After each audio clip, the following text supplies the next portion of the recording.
What up, y'all? It's your man, D-Real, and edutainment is what I do. It's Sunday, and we're watching football. I'm going to get to watching football because my team is getting ready to play in a little bit, so I don't want to keep y'all on here too long because I got things I need to do. I need to be supporting my squad. Anywho, I was thinking the other day about superhero-based movies. And from as far back, I would even go far back as Blade, and say, at least present this question. How difficult would it be to make a comic book-based movie or a superhero-based movie from the perspective of a fan versus the perspective of a casual? Here's what I'm talking about.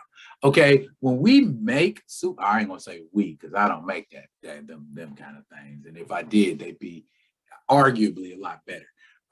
When we're talking about superhero-based movies or movies with superheroes in them, I find more often than not, they're going to have to be altered in some way, shape, or form. Example, you couldn't just put Iron Man out the way it was, because Iron Man was a character who appeared in the Tales of Suspense comic, I believe is issue 39. He appeared in the Tales of Suspense comic, and this all went down during the Vietnam War.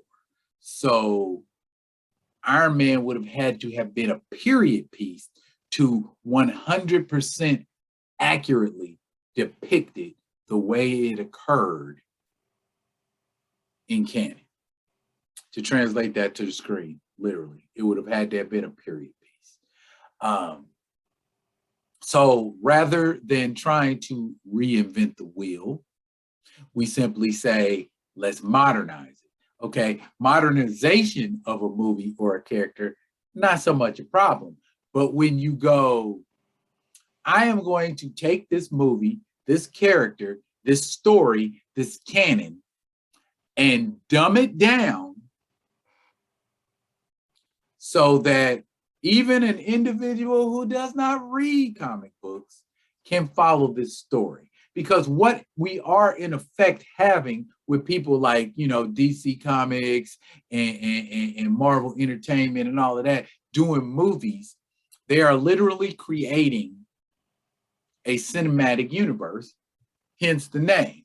So our expectations have grown to become not so much about having a character 100% accurate and true to canon and following source material versus let's alter this character so that even, like I said, even a person who doesn't read comic books can understand what's going on and won't get lost in all of the complex rigmarole that usually follows a comic book. So, real simple. I was thinking the other day, okay, if I did, well, let's just go with Black Panther, since Black Panther is what was on my mind when I was thinking about it. If I did a Black Panther movie, how would it look if I wanted to do it as someone who is a fan of the Black Panther? A movie that Black Panther fans universally can appreciate. Because there are some people that say, okay, I liked Black Panther, but there are some people who say I didn't see A, B, C, or D during Black Panther. So if I was making a Black Panther movie that was going to be true to canon, all right, you got close to 60 years worth of history to draw, 55, 56 years of history to draw on from the Black Panther, from their premiere to currently. How, as a fan, can all of that be accurately captured, or a lot of it be accurately captured, so that you don't get people like me coming online and saying that doesn't follow the source material, or what occurred there is not canon? Okay, I get how movie producers want to spice things up and make it seem more interesting.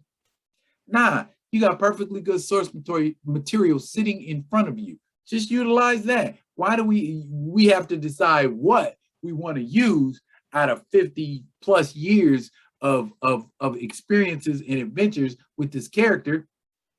Do just like what you did. Pick out the best. Okay, with Black Panther, that's not too much of a stretch. Claw, Killmonger.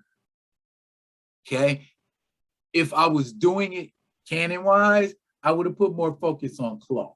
Okay, for the simple fact that in comics, Claw is the one who is responsible for killing T'Challa's father.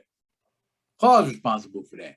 Okay, but now we've decided, oh, we're going to take Zemo and put him in there and make him responsible for the death. How much harder would it have been to simply stick to the script?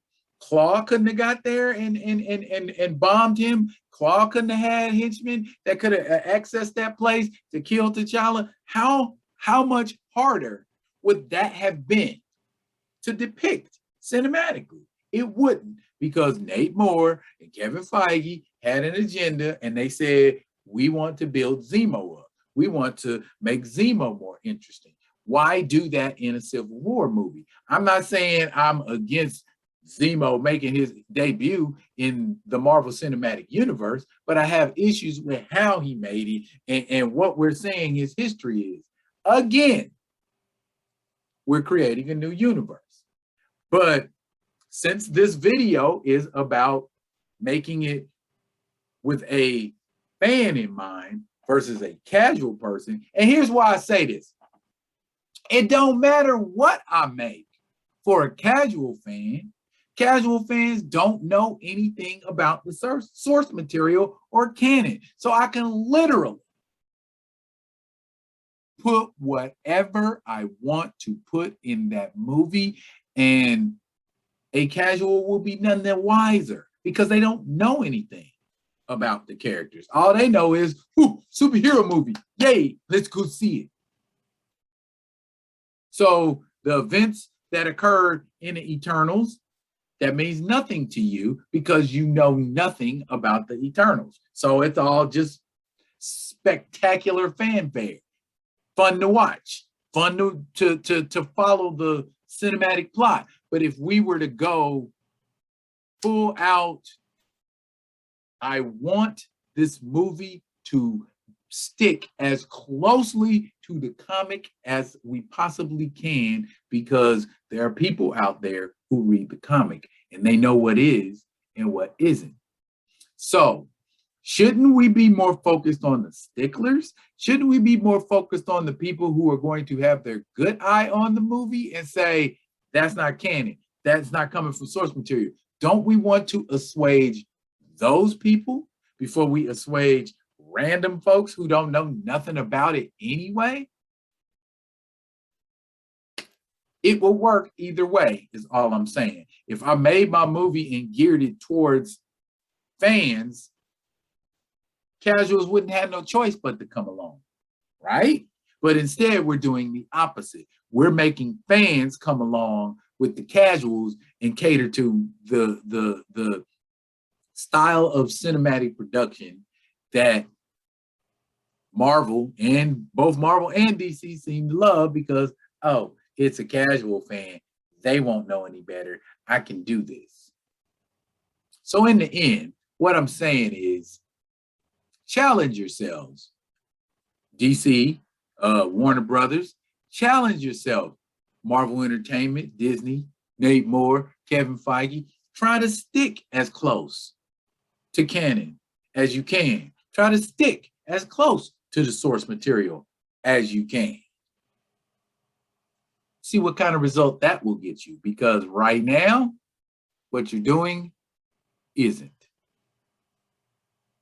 In closing, comment, like, and subscribe to the Be Real with D Real page so that you can get alerts when new material comes out. And until it does, I will be sure to be coming at you with another one of them other ones, guaranteed. And until then, y'all be good to each other.